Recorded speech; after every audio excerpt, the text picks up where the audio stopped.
A great hall carved from living crystal, every wall breathing soft blue light, high as a cathedral, wide as a small city. Inside, hundreds of eyes, not one of them human. Four-armed nobles in silver robes, guards taller than any man alive. A throne of pale fire at the far end. And on that throne, an empress whose skin shifts color like weather. Down among them, a single figure in a dark uniform, boots polished, collar sharp, hands still. I does not belong here. I knows it. Every noble in the room knows it. I is holding his breath. Then, a small voice, from the throne, a child, no more than 7 cycles old, pale blue skin, amber eyes that should not know him. She stands up. She lifts one small hand. She points straight at him. Mom. Every color drains from the walls. That's him. The whole palace stops breathing. The great hall of the Aurelian palace glowed like the inside of a seashell held up to the sun. Walls of living crystal, veins of soft blue light pulsing through them. A ceiling so high it seemed to hold its own weather. Captain Holden Marsh stood at attention in his dress uniform. Boots polished,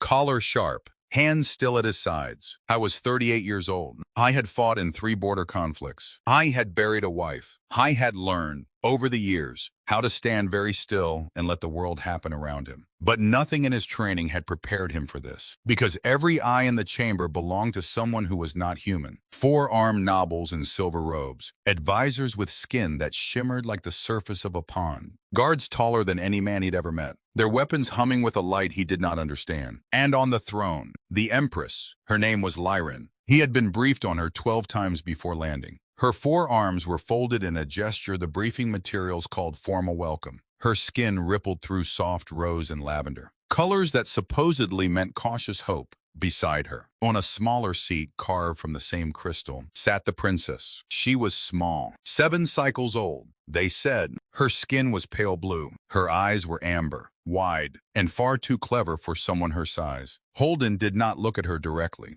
Protocol forbade it. Protocol forbade a great many things. Ambassador Adriana Vega was speaking. Something about mutual cooperation. Something about shared prosperity. Something Holden had already read in the briefing packet 3 times on the flight in. His mind wandered. Only a little. Just enough to think about the coffee he wanted, and the ache in his lower back, and the way the light in this hall reminded him, somehow, of the aquarium his mother had taken him to when he was 6. Then a voice, small, clear, impossible. Mom. The word cut through Vega's speech like a blade through silk. That's him. The entire palace fell silent. Every color drained from the walls. Every 4-armed noble froze in place. Every crystal chime in the high-vaulted ceiling stopped moving as if the air itself had stopped breathing. Holden's heart began to pound. I did not move. He could not move. Protocol. But somewhere deep in his chest, something ancient and animal was screaming, because a child was pointing at him in an alien throne room, and he had no idea why.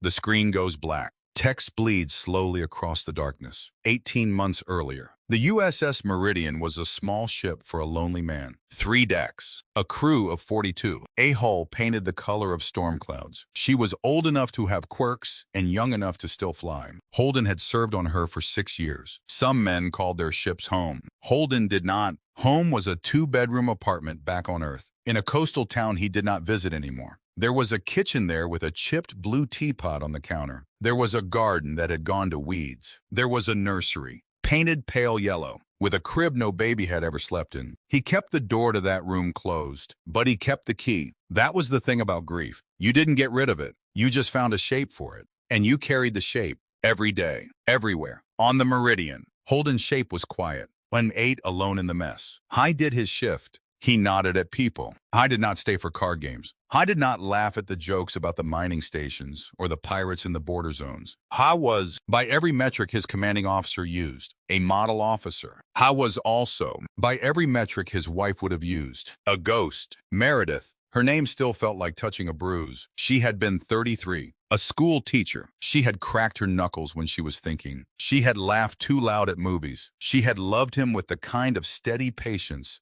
only very kind people manage. And she had died in a hospital bed on a Tuesday afternoon, 5 years ago, with their unborn daughter still curled inside her. Doctors had used long words. Complications, preeclampsia, emergency. Words that meant nothing and everything. Holden had signed the papers. Holden had chosen the casket. Holden had put the little pink onesie away in a drawer and never opened the drawer again. He had kept two things close, a photograph and a recording. The photograph lived in his breast pocket. Wallet-sized, Meredith at 7 months, hand on her belly, laughing at something off camera. Her hair was blonde and messy, her eyes crinkled at the corners. The recording lived in his personal comm unit. It was 38 seconds long. She had made it on a whim, late in the pregnancy. She had been rocking in the nursery chair, singing to the baby. I had picked up his phone. I had hit record. She had looked up and rolled her eyes and kept singing anyway. It was an old lullaby, one her grandmother had sung to her. Simple melody, simple words, something about a moon that watched over sleeping children. Holden played it once a week,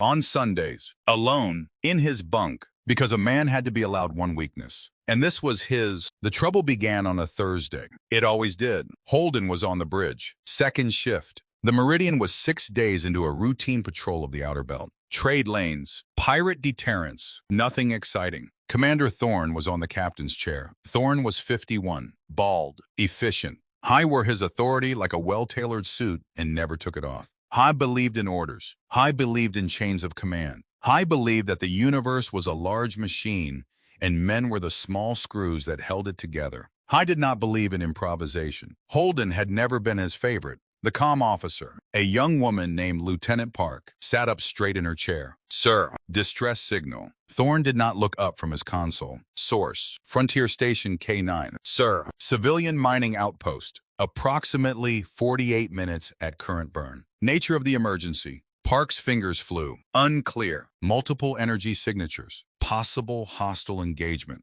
Thorne's jaw tightened. Numbers. 3 unknown vessels. Fast movers. Signatures don't match any registered fleet. The bridge went quiet. Holden felt his stomach fold in on itself. Because he had seen this before. Because he had read the intelligence reports. Because a civilian station in the outer belt, with 3 fast movers on approach, meant only one thing. Pirates, or worse, not quite pirates. Desperate men with old ships and older weapons. The kind who did not take prisoners because they could not afford to. Sir, Holden's voice was level. We should engage. Thorne did not look at him. Captain Marsh, kindly recall your rank. Sir, there are civilians on that station. There are procedures for that station. Sir, Lieutenant Park, signal for reinforcements. Task Force Delta is 11 hours out. Hold position. 11 hours. Holden said it slowly, as if the number itself might change if he said it right. Captain, sir, those people don't have 11 hours. They don't have 11 minutes. Captain Marsh, sir, with respect. If we sit here, Captain, the word cracked like a whip. Thorne finally turned. His eyes were flat.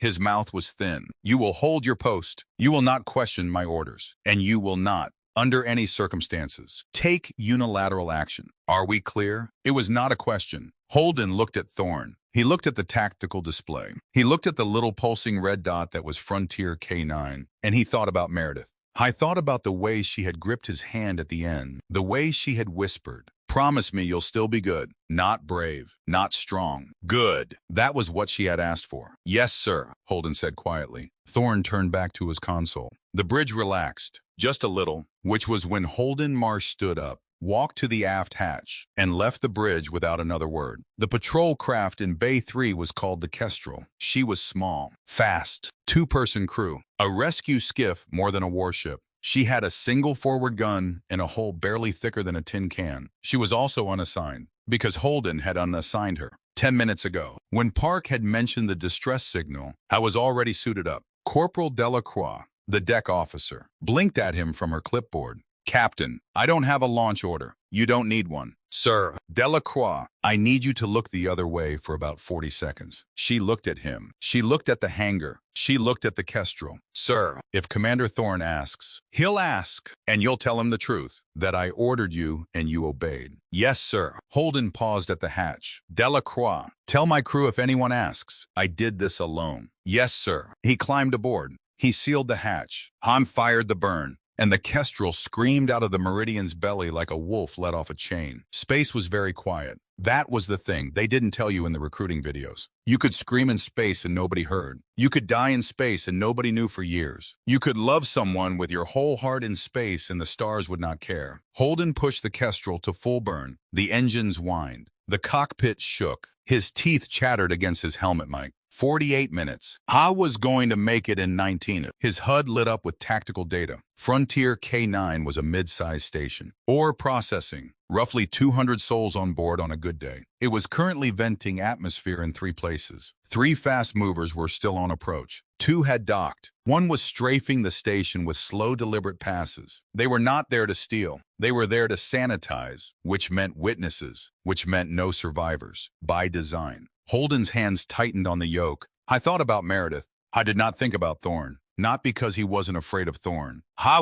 Court-martial was very possible. Prison was possible. The end of his career was almost certain. But there were things worse than the end of a career. There were, for example, children on a station who were about to die, and a man who could stop it, but didn't. That kind of man Holden could not become, because if he did, then Meredith had loved a lie, and he would not do that to her memory. Not for anything. The Kestrel screamed on. He came in fast and low. Standard doctrine said, announce yourself. Standard doctrine said, give the enemy a chance to surrender. Standard doctrine said a lot of things. Holden ignored standard doctrine. He came around the far side of the station, hugging the hull. Engines throttled down to a whisper. He clipped a solar array on the way in. Sparks fountained. I didn't care. The strafing ship was making its 3rd pass. Holden's cannon spat once, twice. The strafing ship became a small brief sun. Debris tumbled silently into the black. I didn't have time to feel anything about it. I was already docking. Bay 4. Aft docking clamp. He slammed the Kestrel in hard enough that the clamp screeched. Warning lights flooded his cockpit.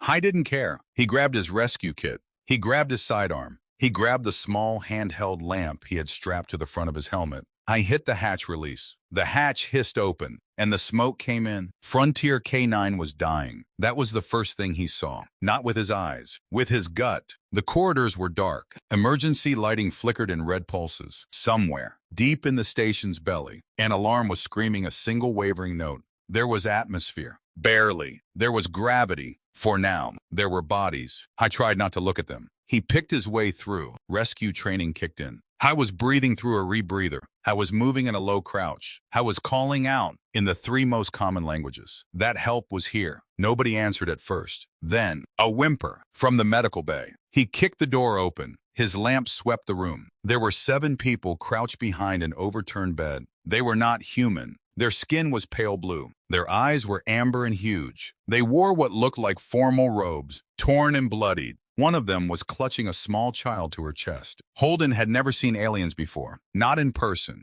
I froze for maybe half a second. Then he lifted his hand, palm out, the universal sign. I said, in the calmest voice he could manage, I am here to help you. They stared. The woman with the child said something, high and musical. I did not understand a word. But he understood the way she looked at him, the way any mother looks at any man who might save her baby. And so he did what he had been trained to do. He counted them. I tagged them for evac. Han led them, one hand on the wall, back toward the docking bay. 7 souls. I got them on the Kestrel. I went back. Animata 3 trips. Each time it got harder. Each time the smoke got thicker. Each time the emergency lights flickered longer. Each time the station groaned deeper. He found civilians hiding in maintenance ducts, in storage lockers, in the janitor's closet. He found a merchant crew huddled in the cargo hold. An old man among them who blessed Holden in a language Holden did not know. He found children. That was the hardest, because they were quiet. Because children who are too scared to cry are children who have already given up.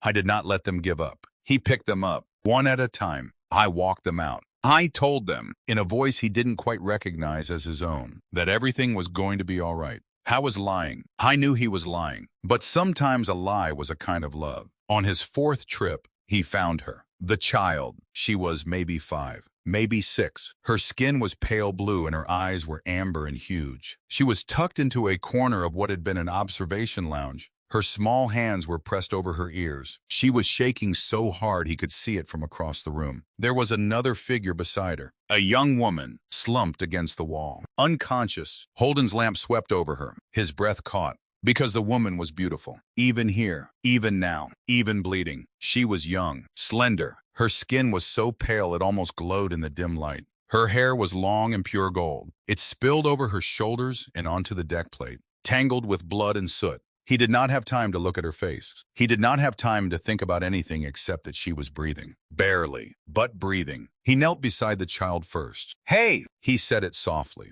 "Hey, sweetheart." The child did not respond. Her hands stayed pressed to her ears. I remembered from his rescue training that trauma made people small, made them close down, made them turn into little frightened animals. I remembered from being married to a school teacher that the way you got a small frightened animal to trust you was not with words. It was with a song. Hun hesitated just a second. Then he did what he had not done in 5 years. Not for another living soul. Hun sang. His voice was rough, untrained. I did not remember all the words in the right order. I mudded some of them up, but the melody was true. It was Meredith's melody, the one from the 38-second recording. The one about the moon that watched over sleeping children. The child stopped shaking. She looked at him. Her amber eyes were huge, wet, confused. I kept singing. He held out his arms. She looked at his arms. She looked at his face. She looked at his arms again. And then, very slowly, she reached up. I gathered her against his chest. She was small, lighter than a human child. She smelled faintly like rain. I kept singing.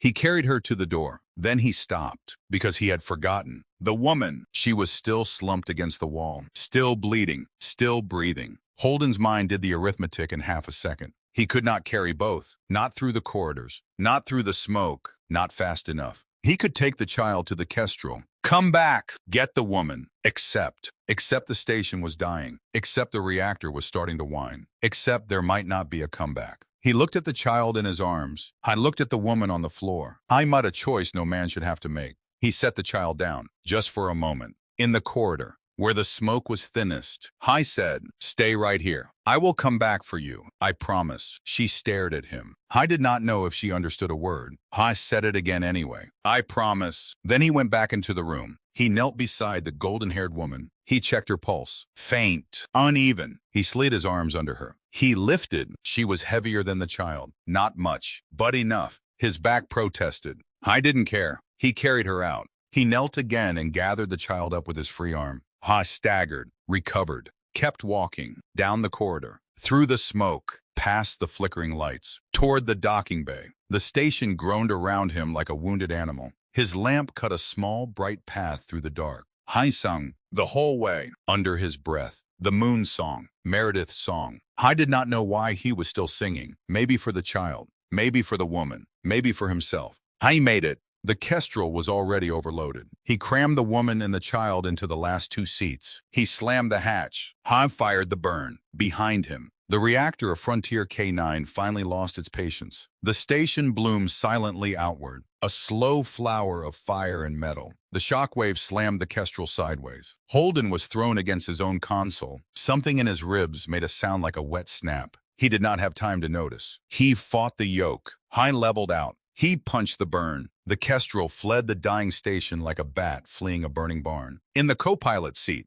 the golden-haired woman stirred, just barely. Her eyes fluttered open. They were blue, pale summer blue. She looked at him for one long second. Her lips moved. He couldn't hear her over the alarms, but he read the shape of what she said. Thank you. Then her eyes closed again. The child, still small and shaking, reached out with one blue hand. She touched Holden's arm. I did not have the words in any language, so he sang all the way back to the meridian, the moon song, the whole way. Han does not remember the docking. He remembers the bright lights of the medical bay. He remembers hands, many hands, voices shouting, a stretcher. He remembers being lifted onto a bed and someone cutting his uniform away. He remembers the doctor swearing at his ribs. He remembers, most of all, watching from a stretcher as the child and the woman were wheeled away in the other direction. The child looked back at him. She lifted one small blue hand. She waved. Holden lifted his hand back. And then the sedative hit and the world went kind and dark. I woke up in the brig, not literally. It was a medical isolation room with a guard outside the door. But it might as well have been the brig. I had a broken rib, 3 burns, a concussion, and a hearing scheduled for 0800. Commander Thorne visited him at 0730. I did not sit down. Captain Marsh, sir, 47 civilians. Thorne's voice was flat. Evacuated. Safe. Yes, sir. You are aware you disobeyed a direct order. Yes, sir. You are aware you commandeered a patrol craft without authorization. Yes, sir. You are aware you engaged hostile forces without authorization. Yes, sir. You are aware that any one of these actions could end your career. Yes, sir. Thorne looked at him for a long moment. His mouth twitched. It might have been contempt. It might have been something else. Get up. Get dressed. The Admiral wants to see you. The Admiral did not court-martial him. She could have. Instead, she gave him a Bronze Star. The ceremony was small, held in a corner of the officers' mess. No press, no family, no cameras. The Admiral pinned the medal on his uniform and shook his hand and told him, in a low voice, that the world needed more men like him. Then she added, in the same low voice, that his file would contain a formal reprimand for insubordination. Both papers, same file, stapled together. The reprimand was on top.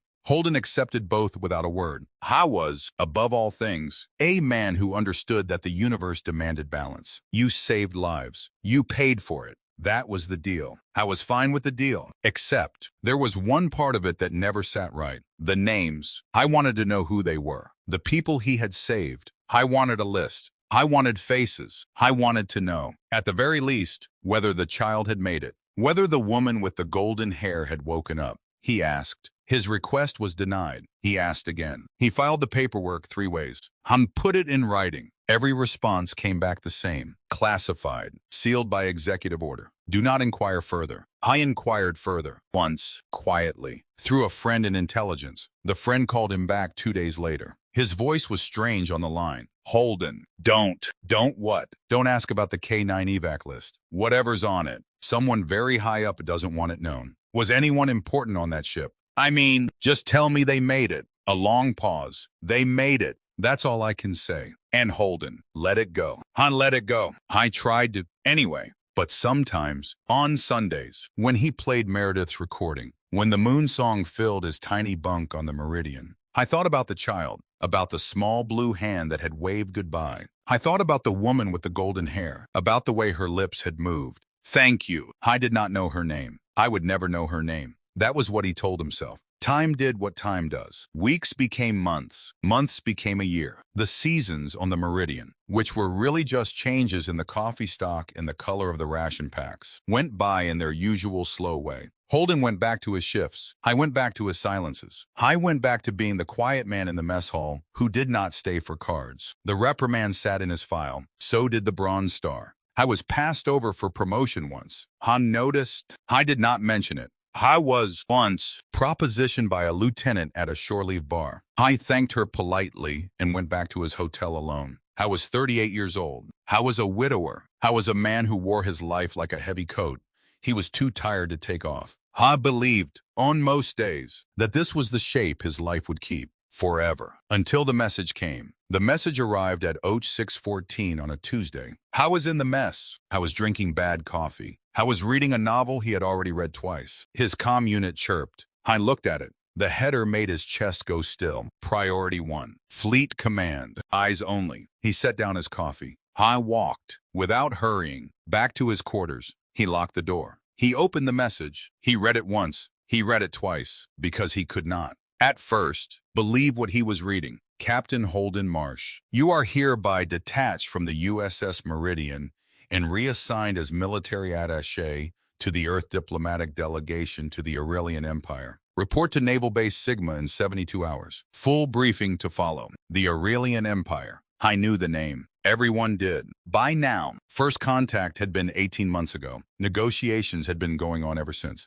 Trade, defense, cultural exchange. The Aurelians were tall, four-armed, beautiful, apparently, in their own way. The most powerful civilization humanity had ever encountered. The delegation was the biggest diplomatic event in human history, and they wanted him. Him, the quiet widower with a reprimand in his file. He read the message a third time. He noticed, then, the signature block at the bottom. The nominating officer, recommended by Commander Elias Thorne. Holden stared at the name for a very long time, because Commander Elias Thorne did not do favors, because Commander Elias Thorne had never once, in 6 years of service together, said a kind word to Holden Marsh, because Commander Elias Thorne had, at the last performance review, described Holden as a competent officer with dangerous instincts and questionable judgment. And now, that same man, had personally nominated him for the most important diplomatic assignment in history. Something was wrong. I didn't know what, but something was very, very wrong. He packed a duffel. He said goodbye to no one. There was no one to say goodbye to. I took the transport to Naval Base Sigma. I sat in a briefing room with 15 strangers and a large screen. He listened to a woman in a suit explain the protocols of the Aurelian court. Do not touch the throne. Do not stare at the Empress's arms. Do not use idioms that reference death. Do not speak unless spoken to. Do not. I absorbed it all. He nodded in the right places. I did not ask questions. His mind was still on Thorn, on the recommendation, on the file. I kept turning it over, like a man turning a puzzle piece, trying to see how it fit. I did not fit, which meant he was being used for something, which meant somebody, somewhere, wanted him on that ship for a reason. I did not know the reason yet, but he would, because if he had learned anything in 38 years, in 3 peacekeeping missions, in 1 marriage, in 1 funeral, in 1 frontier K9 evac, it was this: every story has a shape, and the shape always shows itself. Eventually, on the last night before departure, he sat on the edge of his bunk at Naval Base Sigma. I took the small ring box out of his duffel. I had carried it, on and off, for 5 years. Inside was not a ring. Inside was a necklace, small, delicate, a silver chain with a tiny pendant shaped like a crescent moon. I had bought it 2 weeks before Meredith died. It had been meant for their daughter, a first birthday gift from a father who never got to give it. I had not been able to sell it. I had not been able to throw it away. I had, in a strange and stubborn way, kept it as proof that once, a very long time ago, he had been ready to love someone new. He held the little box in his hand. I thought about Meredith. I thought about the woman with the golden hair. I thought about the child who had waved goodbye. I thought about Commander Thorn and the recommendation with his name on it. I did not know that a small alien princess was, at that very moment, on the other side of the galaxy, in a bedroom of living crystal, curled up under a blanket made of woven light. I did not know that she was singing to herself. I did not know that the song she was singing was his song, an old lullaby about a moon that watched over sleeping children. I did not know any of this yet. He closed the little box. He tucked it back into his duffel. He turned out the light. And in the dark, alone, he did what he had done 1,000 times before. He whispered his wife's name. Good night, Meredith. The stars, on the other side of the base's thin plastic window, said nothing back, but they were listening. They had been listening for a long time, and in 18 months, when the moment came, they would speak. The Aurelian capital rose from the plains like a forest that had forgotten it was a city. Towers of pale crystal, bridges of woven light, gardens hung in the air on invisible cords, glowing softly against the violet sky. Captain Holden Marsh saw it from the shuttle window. For the first time in 5 years, forgot to breathe, because it was beautiful, because it was impossible, because his life, for one long strange moment, felt small in the very best way. Ambassador Adriana Vega sat beside him. Her hair was silver, her suit was navy, her eyes were the color of good whiskey and just as sharp. She had spoken to him exactly 3 times on the flight in, once to say hello, once to ask if he needed anything, once, very quietly, as they had begun the descent, to say, Captain, whatever happens down there, trust your gut. I had not known what she meant. I was about to find out. They landed in a courtyard paved with something that looked like polished pearl. The air smelled of rain and citrus and something else, something faintly electric, like a storm just passed. An honor guard was waiting. 12 tall Aurelians in silver robes, 4 arms each, skin rippling in slow patterns of pale rose. The delegation stepped out in formal order. Ambassador Vega first, 2 aides behind her, then a science officer, then Holden. I wore his dress uniform. He carried his cap under one arm. I walked exactly 3 paces behind Vega, exactly 1 pace to her left, just as protocol required. His boots made a soft sound on the pearl pavement. I looked at nothing. I noticed everything. The way the guard's skin shifted from rose to a paler pink as the humans passed. The way one of them, the tallest, watched Vega with unblinking amber eyes. The way the wind, high above, made the crystal towers hum like enormous wind chimes. I thought, I am on another world. I thought, Meredith would have loved this. He tucked that thought away, carefully, like a photograph slipped into a wallet. They walked into the palace. The great hall was the one he had seen before, or the one he was seeing now, for the first time. Depending on how you counted, he recognized it. The living crystal walls, the vaulted ceiling, the throne of light. It was exactly as the briefing materials had promised, but nothing prepared him for the feeling of standing in it. Because it was not just a room, it was a heartbeat. The whole hall pulsed, softly, almost sub-audible, like the chamber itself was alive and had, for the moment, decided to be polite. The Empress sat on the throne. Lyran, she was, in person, more than her briefing photos. Taller, older, her forearms were folded in the formal welcome. Her skin was the color of old lavender at dusk. Beside her, on the smaller seat, was the child. Holden did not look at the child. Protocol, but he felt her looking at him. That was the strange thing. I felt it. The weight of her small amber gaze on his face, on his chest, on the row of ribbons above his heart. I kept his eyes on the floor, 3 paces behind Vega, hands still. Vega bowed. She began to speak. She was a professional.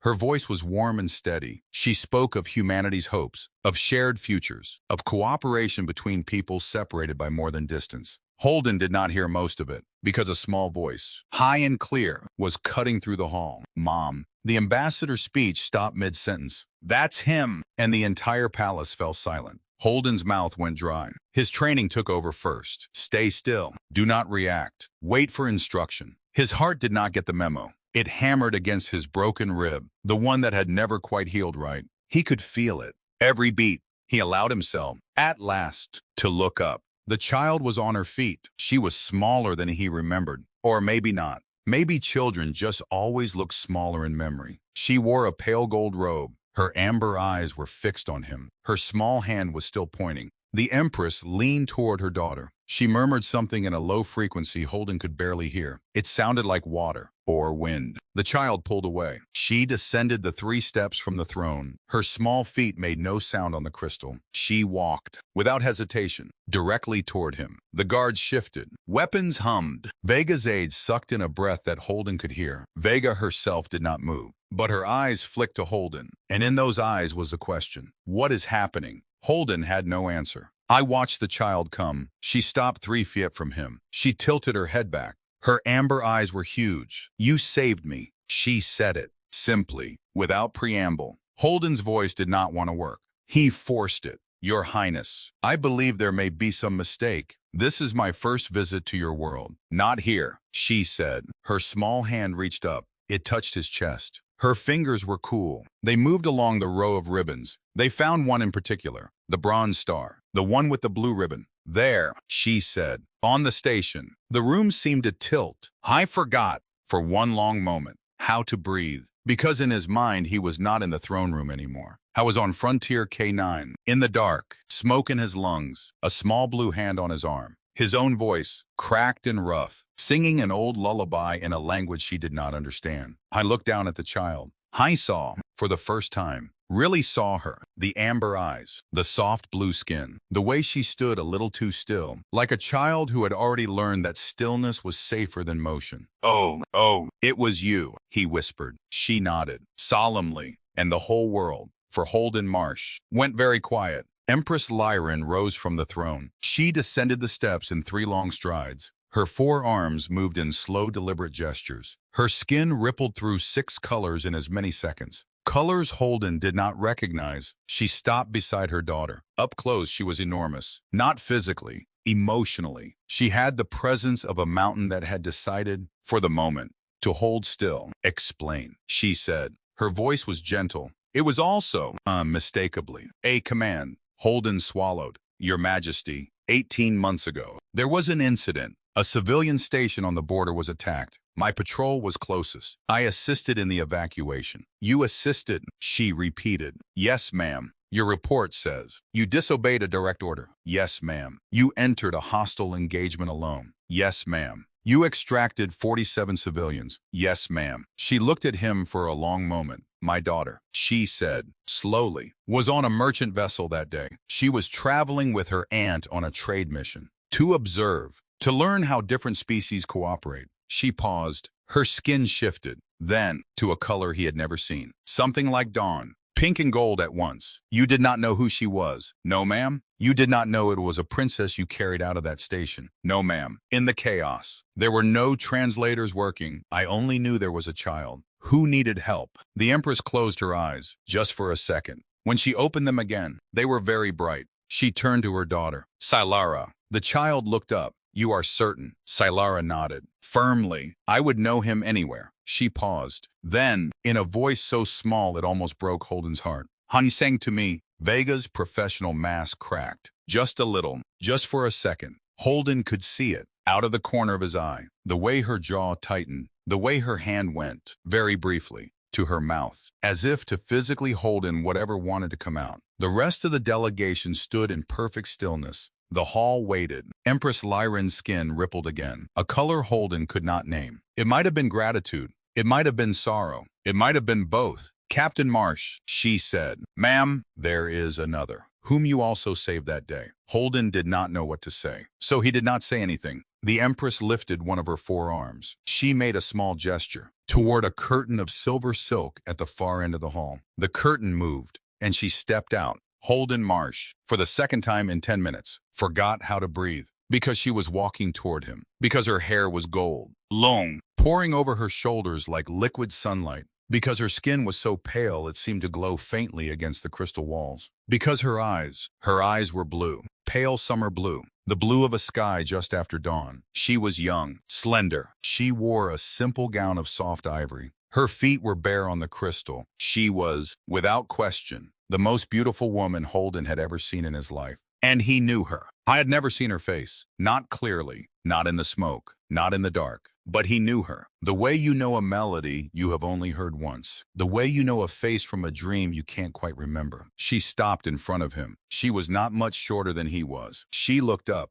her chin lifted, her lips parted. For a long moment, she did not speak. Neither did he. The whole hall watched. Then she said, very softly, I have been looking for you. For 18 months, Holden's throat closed. She reached out. Her hand hovered near his chest, not touching, just near, as if she was afraid he might not be real. You carried me, she said, out of the dark. I nodded. Once, I did not trust his voice. You saved my niece. He nodded again. And you saved me. She lowered her hand. Her eyes were wet. Not crying, not quite, but close. She dipped her head, just slightly. A bow so small, most of the room would have missed it. I owe you my life. Captain. Holden's voice, when it came, was rough. You don't owe me anything. I do. No, ma'am. It was. He stopped. He started again. It was just what needed doing. She smiled at him then. Small, broken, beautiful. I would remember that smile. Later, on nights when he could not sleep.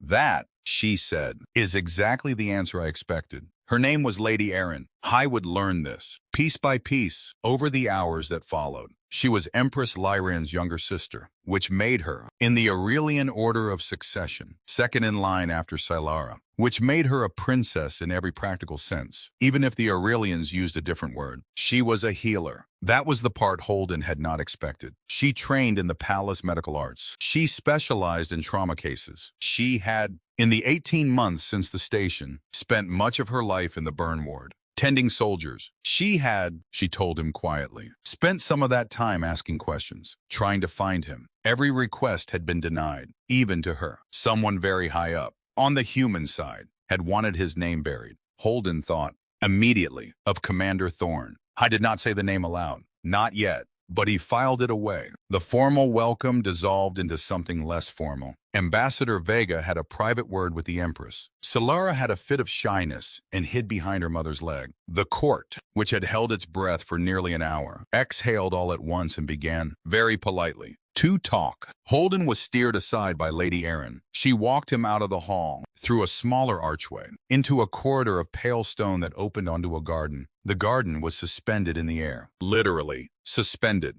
A wide platform of crystal, hovering 40 feet above the city, held up by nothing Holden could see. Vines of glowing flowers crawled along its edges. Small silver birds, or things that looked like birds, drifted between the blooms. He stopped at the edge. I looked down. The city stretched out below him. Alien, beautiful, impossible. Beside him, Erin spoke softly. It is safer here. Fewer ears. I looked at her. There are ears in the throne room. There are always ears. In throne rooms, he almost smiled. He hadn't smiled, without effort, in a long time. She turned to face him. The wind lifted a strand of her hair. She tucked it back behind her ear with a small, graceful motion. Captain, ma'am, you may call me Erin. When we are alone, Hung hesitated. That is not proper. No, she said. It is not. She waited. I said, Aaron. Her eyes closed. Briefly, as if the sound of his voice speaking her name was something she had been waiting a very long time to hear. They walked the length of the garden. She kept a small, polite distance between them. She spoke of small things, the names of the flowers, the purpose of the birds, the way the crystal remembered the touch of anyone who walked on it,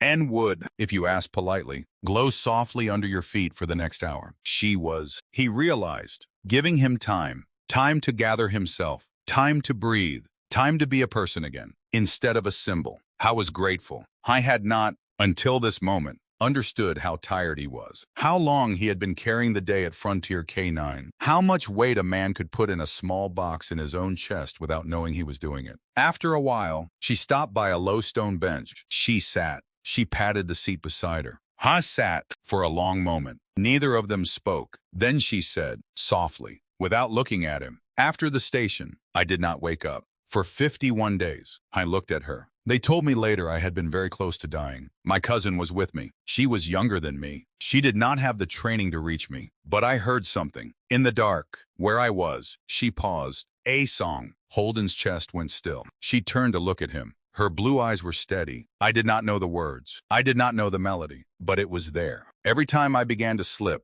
it called me back. When I woke, I asked everyone, what was the song? Nobody knew. I could not sing it. I could not describe it. I only knew that it had a shape, and that the shape had a color, and that the color was warm. She looked away. I have listened to every song of Earth in the past 18 months. Every recording I could find. Trade broadcasts, music files, old radio archives. I have listened, and nothing has matched it. She turned back. Until today, when my niece stood up and pointed, and I looked at your face, and I knew. Holden did not know what to say. I knew. In his hand, in his pocket, was the small ring box. I knew in that box was the crescent moon necklace. I knew in his heart was Meredith. Still, always. I said, very quietly. The song was my wife's. Aaron did not move. She did not press. She only waited. So he told her. I told her about Meredith. Not the whole of it. Nobody could tell the whole of it. But enough. He told her about the chipped blue teapot, the garden gone to weeds, the nursery with the crib no baby had slept in. I told her about the Tuesday afternoon. I did not use the medical words. I did not have to. I said her name was Meredith, and she died, and we lost the baby.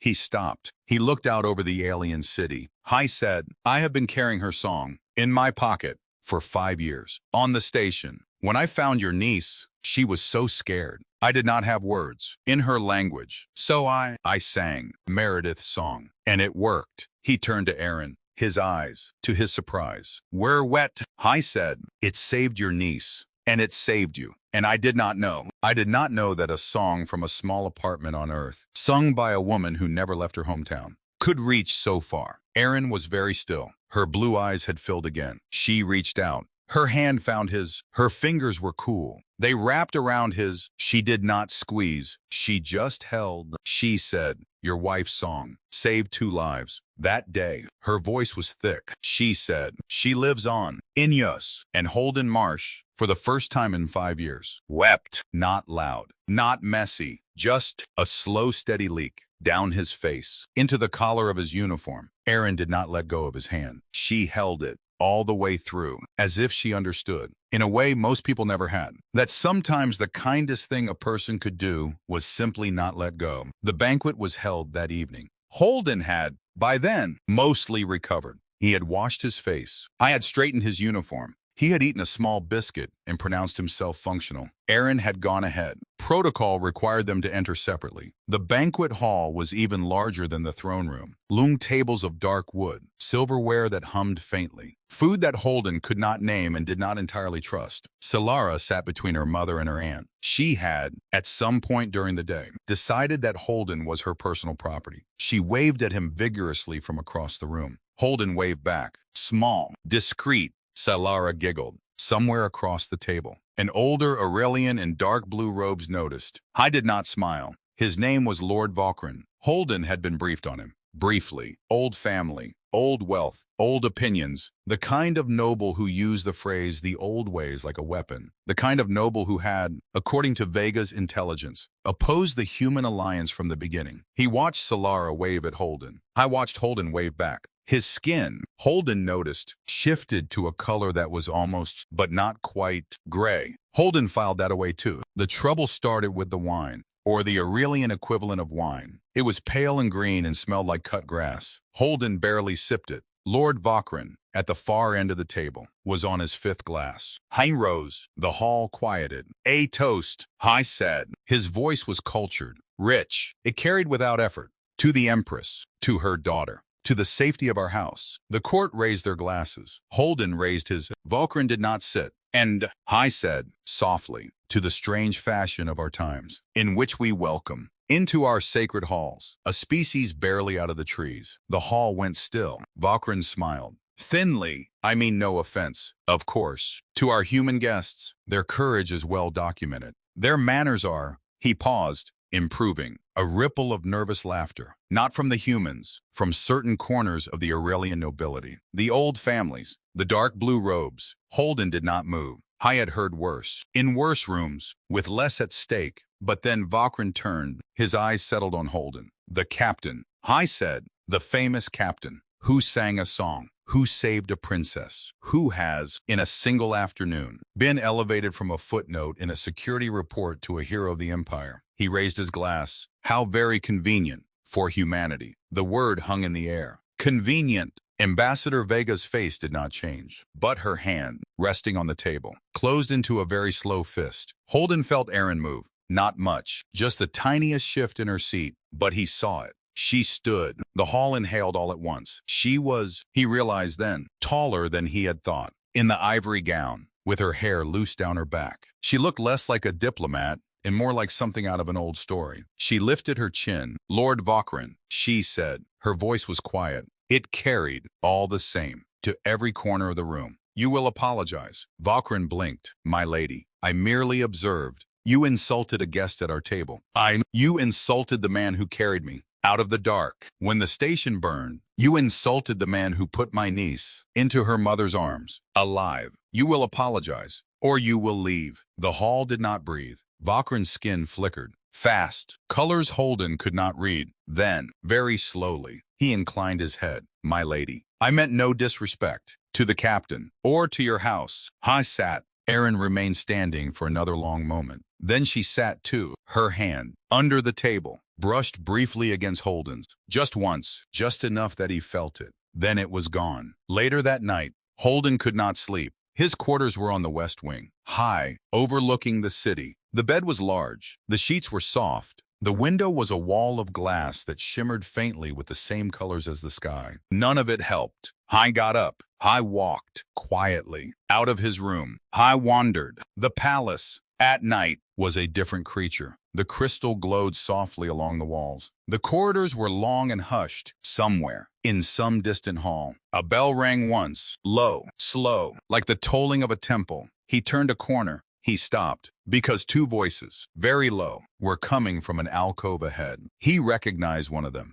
"Commander Thorne." Holden's blood went cold. He pressed himself against the wall. I did not move. I did not breathe. The other voice was lower still. "Cultured. Rich. Lord Vokrin." Their words drifted. "Not enough time. The signing is tomorrow. It will be enough. Trust me. Once the disruption starts, the humans will be blamed. It will be over before the Empress can respond. And the fee, transferred, as agreed." There was a soft click, metal on stone, as if something small had been passed from one hand to another. "You understand." Thorne's voice. "This does not exist. This conversation, this meeting, I was never here. Naturally, I will not be available after tomorrow. Understood." Footsteps. Two sets, moving apart. Holden held his breath. I waited until the corridor was silent, until his own heartbeat was the loudest sound in the world. Then he moved, fast, silent, back the way he had come. I did not run. I did not have to. I knew already that this was not a matter for running. This was a matter for thinking. Very, very carefully. I did not sleep that night. I sat on the edge of the bed. The city glowed outside his window. His mind turned. over and over, like a wheel that could not stop. Thorn had recommended him for this mission. Thorn had brought him to Aurelia. Thorn was here, in the palace, meeting, in secret, with Lord Vakrin, passing a data chip. Speaking of a disruption, at the signing, Han put the pieces together. They fit, in a way he did not like at all. Ha was bait. That was the shape of it. Thorn had put him in the delegation because a broken officer with a reprimand in his file would be an easy scapegoat. When the disruption came, when the treaty collapsed, when the Empress demanded a reason, Thorn would produce his file. Look, insubordinate, emotional, attached to the Aurelian family, a loose cannon, deniable. Holden would go down for something he did not do. And the alliance, which certain powers on both sides evidently did not want, would die. He closed his eyes. I thought of Aaron. I thought of Solara. I thought of the small blue hand that had waved goodbye. He would not let it happen, but he could not stop it alone. At 0400, he knocked on Ambassador Vega's door. She opened it wearing a robe. Her silver hair was down. Her eyes were sharp. She did not look, in the slightest, as if he had woken her. She had not been sleeping either. Captain, ma'am, we need to talk. She stepped aside. I came in. I told her everything. I told her what he had heard. He told her about the chip. I told her his suspicion about Thorn. He told her his suspicion about himself. She listened. She did not interrupt. When he was done, she poured herself a glass of water. She drank half of it. Then she said, very calmly, Captain, sit down. Ha sat. She looked at him. I owe you an apology. Ha blinked. Ma'am, I have known about Commander Thorn for 6 months. Holden's breath left him in a small, quiet sound. I've been watching him, building a case, waiting for him to slip. Ha never has, not in a way I could prove. She paused. When the Aurelian delegation was being formed, I saw his recommendation for you. I knew exactly why he was doing it, and I let it happen. She set down her glass. I brought you here, Captain, as bait. Holden did not speak. He could not, immediately, find the words. Vega watched him. Her face was unreadable. I am not proud of it, she said. I told myself, if Thorn moves, then Holden Marsh, of all people, is the one man who might survive it, because he is honest, because he is stubborn, because he does not scare easily. She paused. I was right, and I was wrong. To use you, without your consent. Holden looked at his hands. They were, he noticed, trembling, just slightly. I said, ma'am, you could have told me. I could not risk it. I did not know how deep it went. I did not know who was compromised. You could have told me. Once we landed, I was going to, tonight, before you came to me.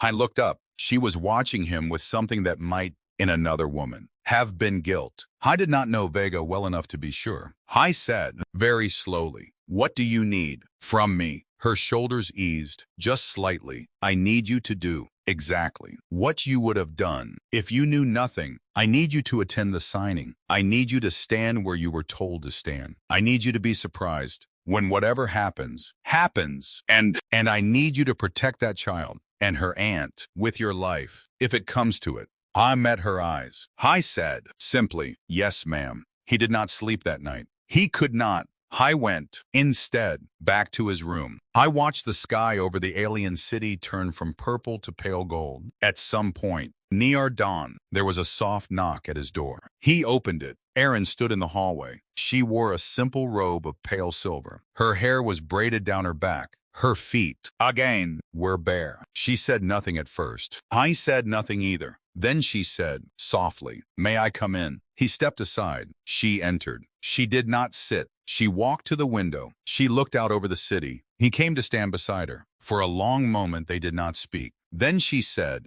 without looking at him, something is wrong. I can feel it. In the air. I did not answer. Because he could not answer. Because Vega had been very clear. Because he did not, in this moment, trust himself to hide it. Erin turned to look at him. Her blue eyes were steady. Holden. I did not think, until she said it, that his own name could sound like a prayer. I looked at her. You can tell me nothing. She said, I understand. I only ask this. She reached up. Her cool hand touched his cheek. Whatever happens, tomorrow, in the Great Hall, whatever it is, stay alive. He put his hand over hers. I did not answer with words. I did not have to. She lowered her hand. She turned. She left, silently, the way she had come, He stood at the window for a long time after she was gone. The moon of Aurelia, their moon, was rising over the city. It was smaller than Earth's moon, paler, almost silver. I watched it climb the sky. I thought about Meredith. I thought about the song. I thought about Aaron's cool hand on his cheek. I thought about Solara's small blue hand, once upon a time, waving goodbye. And somewhere, deep in his chest, in a place he had closed off 5 years ago and never opened since, a door creaked, just a little, just enough. Just enough for one long, thin ray of light to slip through. The morning of the signing dawned pale and gold. The sky over the Aurelian capital was the color of the inside of a shell. Thin ribbons of cloud drifted between the crystal towers. Somewhere, in the distance, a bell was ringing, slow, steady, like a heartbeat that had learned to wait. Captain Holden Marsh stood at the window of his quarters. He wore his dress uniform, boots polished, collar sharp,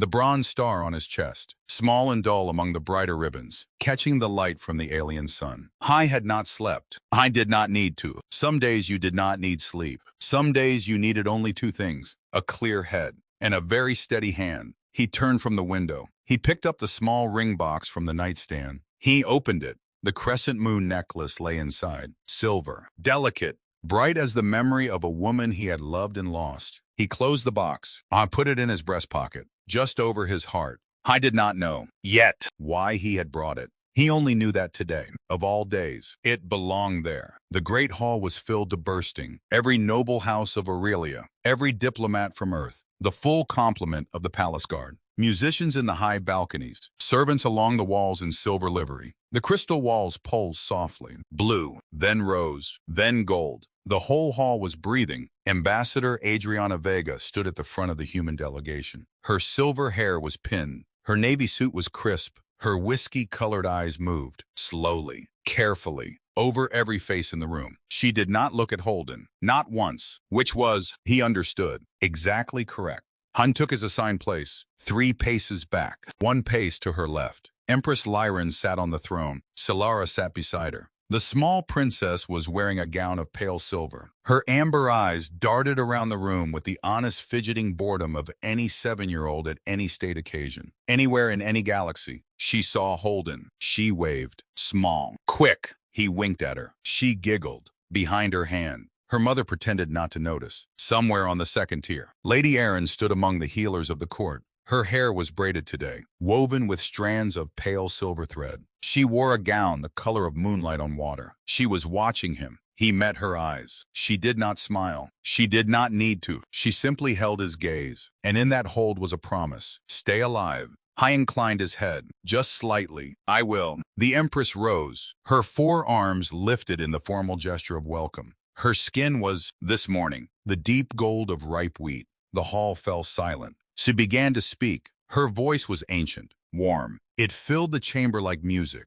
For 18 months, our peoples have spoken. We have measured each other. We have weighed each other. We have written words on paper and put our names beneath them. Today, we do more than words. She paused. She looked toward the human delegation. Today, 2 peoples become not allies, not partners. Kin, the hall inhaled. She lifted the great treaty scroll in 2 of her arms. It was made of something that shimmered like liquid silver. She began to unroll it, and the lights went out, not slowly, all at once. The crystal walls stopped pulsing. The chandeliers of woven light dimmed to nothing. The whole hall dropped into a darkness so complete that Holden could not, for 1 long second, tell if his eyes were even open. The bell that had been ringing outside stopped. Then the doors slammed shut, all of them, at once, with a sound like the closing of a tomb. Someone screamed. Somewhere, a chair fell over. Then, from every side of the hall, small red lights began to bloom. Weapons, sights, not Aurelian. Human weapons, human sights, held by figures in dark tactical gear, faces covered, moving in through side doors.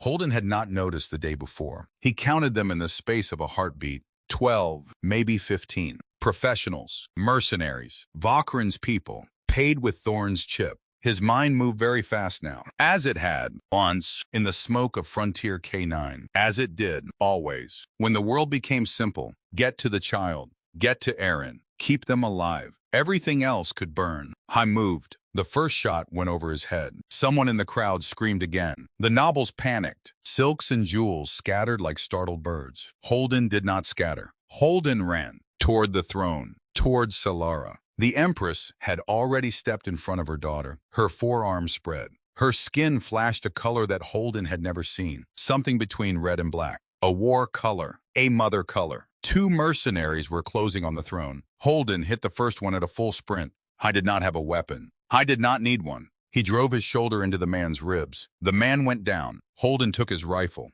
I did not shoot. He turned it around and drove the stock into the man's temple. The man stopped moving. He came up with the rifle in his hands, aimed, fired one short burst at the second mercenary, dropped him. He crossed the last 3 steps to the throne. Solara was crouched behind her mother. Her small hands were pressed over her ears. Her amber eyes were huge. She saw him. Her face crumpled. Captain Adventure. Holden went to one knee. Hey, sweetheart. Hey! He held out his arms. She came into them. I gathered her up. She was so light, so warm. He could feel her small heart hammering against his ribs. The Empress spoke, fast, low. Get her out. West Passage. There is a service tunnel. Ma'am, I will not leave you. You will. Ma'am, that is in order. Captain, from an Empress to a mother. Hun hesitated, just for a second. Then he nodded. Yes, ma'am. Hun rose. Solara clutched to his chest. I turned, and Erin was there. She had crossed the hall. In the dark, in the chaos. Somehow, barefoot.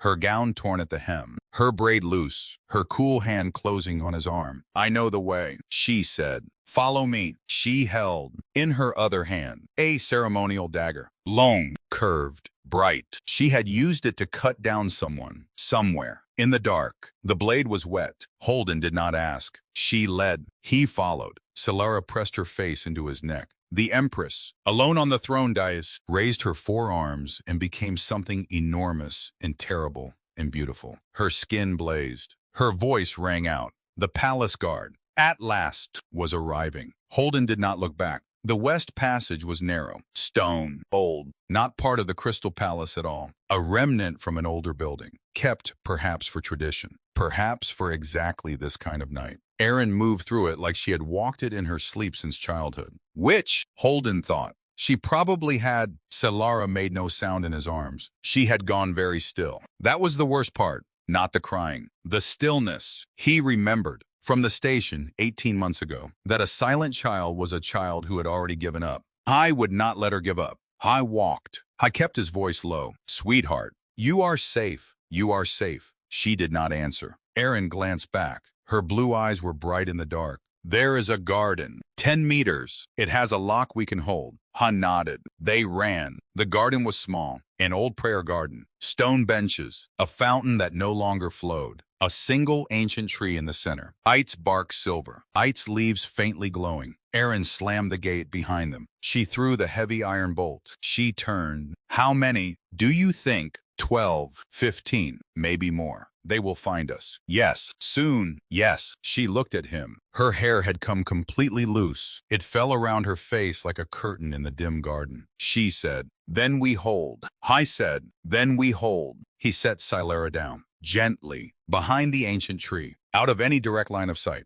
He knelt in front of her. Her amber eyes were wide. Sweetheart, listen to me. She nodded. You are going to stay right here. You are going to be very quiet.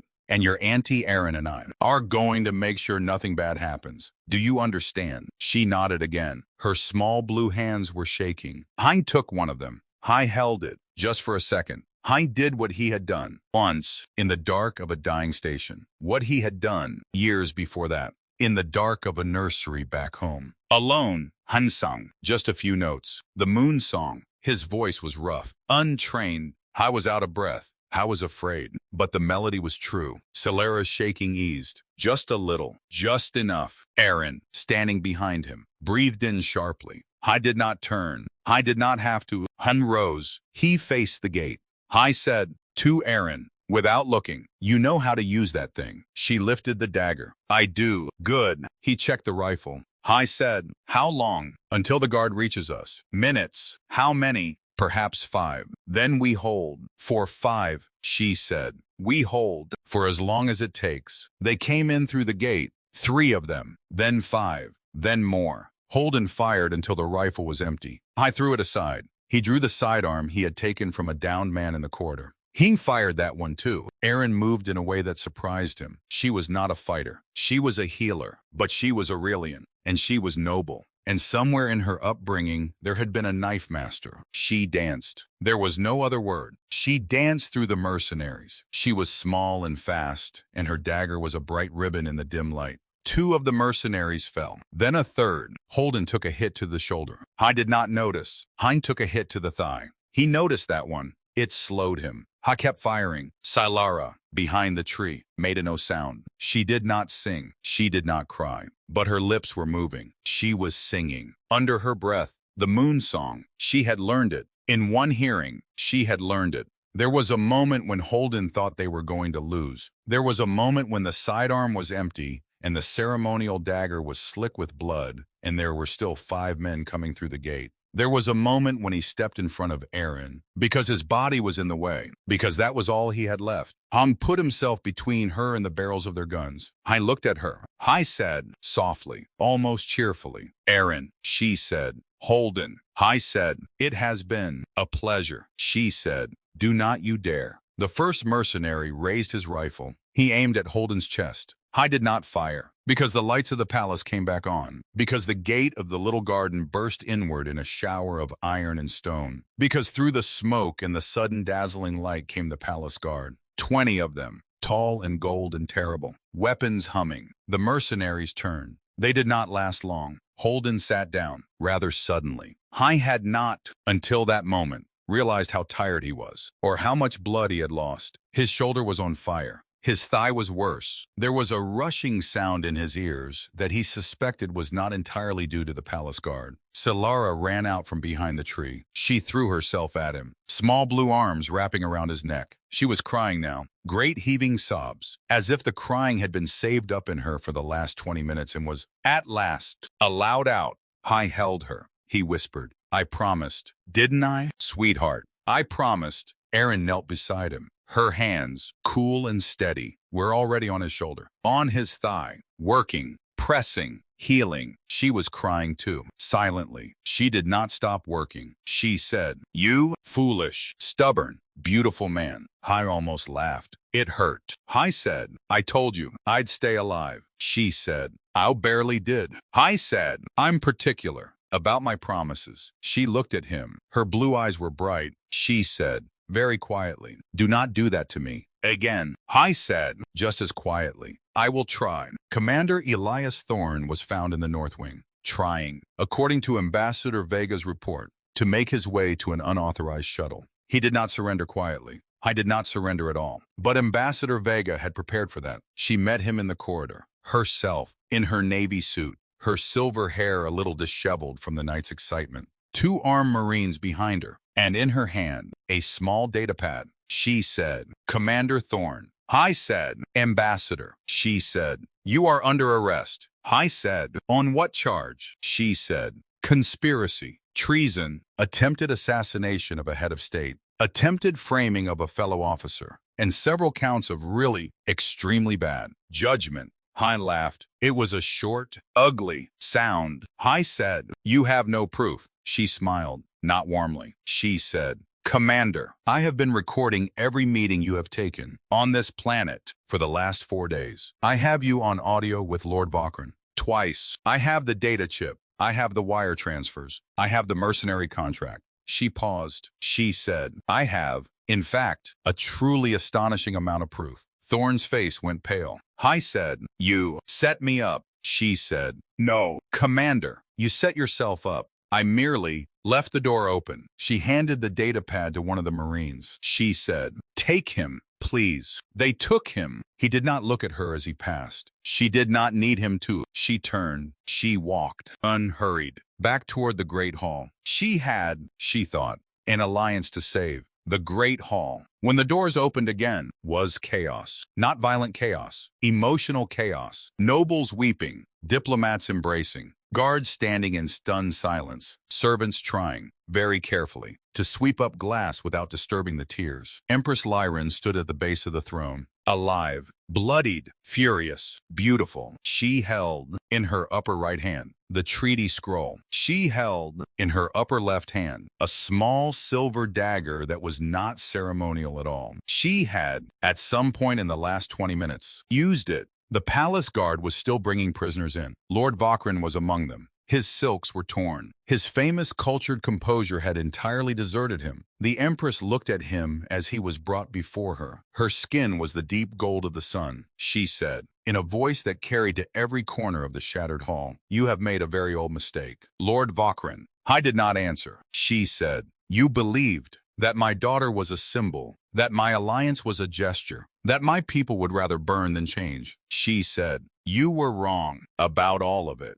She lifted the treaty scroll. She said, take him away. I do not wish to look at him anymore. They took him away. The Empress lowered her arms. She closed her eyes, just for a moment. Then she opened them. She said, quietly, to the hall. Where is Captain Marsh? They brought him in on a healer's stretcher, not because he could not walk. I insisted, at some length, that he could walk. I was overruled by Aaron, who was, at that moment, holding his hand and looking at him with an expression that said, if he tried to walk, she would personally see to it that he could not walk for a week. I was outnumbered. He allowed himself to be carried. Salara walked alongside the stretcher. She had refused to be separated from him. Her small blue hand was gripping the fabric of his uniform sleeve. She would not let go. The Empress descended the throne steps. She stopped at the edge of the stretcher. She looked at Holden. Her skin, which had been the deep gold of the sun, softened. Now it was the pale gold of morning. She said, Captain Marsh. I said, ma'am. She said, you were injured. I said, only a little. Aaron, without looking up, said, I was shot twice. I is lying. The Empress's mouth curved, just slightly. She said, I see. She knelt beside the stretcher, which was, for an Empress of a four-armed people, an extraordinary thing. The hall gasped. She ignored it. She took Holden's free hand in two of hers. She said, quietly, Captain, you saved my daughter. Twice. You saved my sister. Twice. She paused. You saved my house. I did not know what to say. I said, ma'am, it was. He stopped. I tried again. I said, it was just what needed doing. The Empress's eyes filled. She said, I know. And that is why. She rose. She turned to the hall. She lifted her voice. She said, hear me, all of you, nobles of Aurelia, envoys of Earth. The hall went still. She said, the alliance between our peoples is not signed because of the ink on a scroll. It is signed because of a song. She said, because of a song sung by a woman who lived and died on Earth, who never crossed the stars, but whose voice reached across them. She said, and who, through her husband, saved my daughter and my sister when no one on this world could have. Aaron's hand tightened on Holden's. I could not look at her. The Empress said, today, the Aurelian Empire chooses humanity, not for its power, not for its wealth, not for its ships, but for its heart. Her skin blazed, a brilliant, rising gold around the hall. Every noble, every guard, every servant, every color-shifting body in the room answered in kind. A sea of gold light. The whole palace glowed like the inside of the sun. Ambassador Vega, at the front of the human delegation, bowed her head. She was, Holden noticed, smiling. For the first time since he had met her, Hun fell asleep, somewhere in the middle of the light. The exhaustion, the blood loss, the sheer weight of 18 months of waiting, all of it caught him at once. I dreamed of Meredith, not the last months, not the hospital, not the small pink onesie in the drawer. I dreamed of a Sunday afternoon, their apartment, the chipped blue teapot, her feet socked on his lap on the couch, her hand on her belly, her voice half humming, half singing, the old lullaby about the moon. In the dream, she looked up. She smiled at him. She said, softly, I'm proud of you. Holden, she said, you did good. She said, it's all right. To rest. I said, I miss you. She said, I know, love. I know. She said, but you don't have to be alone anymore. It's all right to let someone else hear the song. Honey woke in a bed of soft crystal, in a room he did not know. Sunlight, gold and warm, was pouring through the window. Erin was asleep in a chair beside the bed. Her hair had come completely loose. Her small hand was resting on his. She had not, he suspected, let go all night. I did not wake her. I watched her sleep. I thought, Meredith, I hear you. And he closed his eyes again and slept peacefully for the first time in 5 years. 6 months passed, slowly at first. Then, as the good months always do, all at once, Holden did not go home. That was the surprising part. Or perhaps it was not surprising at all. The Empress asked him to stay. She wanted a human advisor at the court, someone who understood both worlds, someone she trusted. Ambassador Vega, when asked, endorsed the request, with one condition, that Holden be allowed to visit Earth twice a year. To keep his home, Holden agreed. He kept the apartment in the coastal town. I kept the chipped blue teapot. I kept the garden, which he now hired a young couple next door to tend. I kept the nursery door closed. He kept the key, but he no longer, he found, needed to hold the key so tightly. Meredith's picture came with him. Meredith's recording came with him. Han played it, still, on Sundays, but he did not always play it alone anymore. Sometimes, on those Sundays, Solara would climb into his lap. She would listen, her amber eyes serious. She had learned every word. Sometimes, if he asked, she would sing it with him. Her small, clear voice, his rough one, the moon song. The whole way through, Erin would stand in the doorway. She would not sing. She would just listen, her blue eyes shining. Home, somehow, in a house he had never lived in, on a world that was not his. I did not marry Erin, not right away. Some things were not for hurrying. They walked in the gardens. They talked for long hours. On the balcony that overlooked the city, he taught her about the small blue teapot in the coastal town, in the way rain fell in New England in autumn. She taught him about the songs of the moon of Aurelia and the way the crystal walls remembered every soul that ever walked upon them. I learned Aurelian, slowly, badly. She was patient. She learned to laugh at his jokes, which took her a while. Aurelian humor did not much resemble human humor. She got there. One evening, 6 months in, on the same balcony where he had wept in her hand, she said, Holden. I said, Erin. She said, there is a word in our language. It does not translate exactly. I said, there is a lot of that. She smiled, small, almost shy. She said, it means not to belong to someone, but to belong near someone. She paused. I would like to belong near you. I was quiet for a long moment. Then he said, very softly, I would like that too. He reached, then, into his breast pocket. I took out the small ring box. Han opened it. The crescent moon necklace lay inside. I said, I bought this once for a daughter I never had. Erin looked at the necklace. Her eyes filled. I said, I do not know what you wear in your court. I do not know if it is right to offer it to you. I only know I have been carrying it a long time, and I do not want to carry it alone anymore. She reached out. She did not take the necklace. She closed his hand around it. She said, not for me. She said, for Solara. She said, if you would. I looked at her. I understood. Then, all at once, what she was giving him. Not romance. Not only romance. Family. She was giving him family. He swallowed hard. I said, yes. I said, yes. Of course, that night, in the great hall, in a small ceremony that was not a wedding but was not entirely not a wedding either. He knelt in front of Princess Solara. She wore a pale gold robe. Her amber eyes were serious. I held out the crescent moon necklace. I said, sweetheart,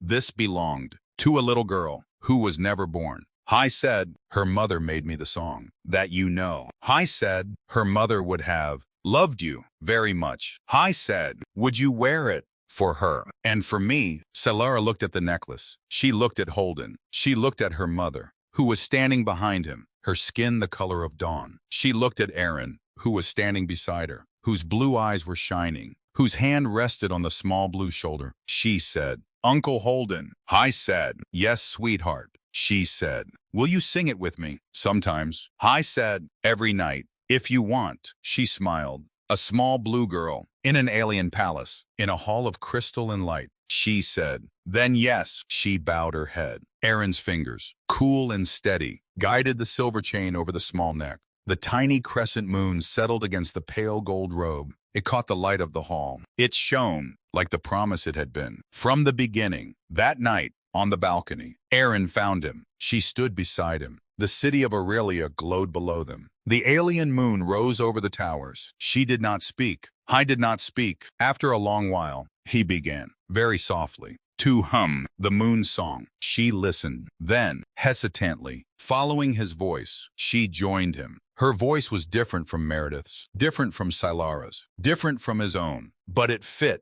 the three of them on this balcony tonight. And Meredith, somewhere, somehow, also, all of them fit. They sang the song together, all the way through. When they were done, Erin slipped her cool hand into his. She said, quietly, "You are home." Holden, I said, just as quietly. Yes, I said, "I am." The stars, above the alien city, said nothing, but they were watching. They had been watching for a long time. And they were, at last, satisfied. Later, much later, when the story of Captain Holden Marsh was told and retold, on Aurelia, and on Earth, and on worlds neither of them had yet imagined, it was not told as the story of a soldier who disobeyed an order. It was not told as the story of a diplomat who saved a treaty. It was not told as the story of a man who broke a conspiracy in a great hall of light. It was told as the story of a lullaby, a small quiet song, a moon that watched over sleeping children, sung once in a small apartment on Earth, by a school teacher who never crossed the stars, sung again in the dark of a dying station, by a widower who thought his life was over, sung a third time, in a garden of stone, to a small blue princess who would grow up to be an empress, sung a fourth time, in the arms of a beautiful woman with golden hair, on a balcony above a city of crystal, sung, in the end, by two peoples, together, across the space between the stars. Because that was the truth of it. Because love, once given, does not end. Because a song, once sung with a whole heart, does not die. Because the smallest kindness, the quietest voice in the darkest room, the moment a man decides to help a stranger for no reason at all, can cast, sometimes, the longest shadow, and build, sometimes, the brightest light. Somewhere, on a coastal town on Earth, in a two-bedroom apartment, the nursery door is still closed, but not locked. And on the counter of the small kitchen, the chipped blue teapot still sits. And in the small drawer of the bedside table, the little pink onesie is still folded. And on the front porch, when the young couple from next door comes by to water the garden, they hear, sometimes, if the wind is right, a faint voice, coming from nowhere, coming from everywhere, coming from a woman who once, on a Sunday afternoon, sang an old lullaby to her unborn daughter, and did not know that the song would, one day, travel farther than any woman had ever traveled, would save a child in the dark, would save a princess in a burning station, would save an empire, would bring, at last, her lonely husband home. Meredith sings still, somewhere, to the moon, and the moon watches back.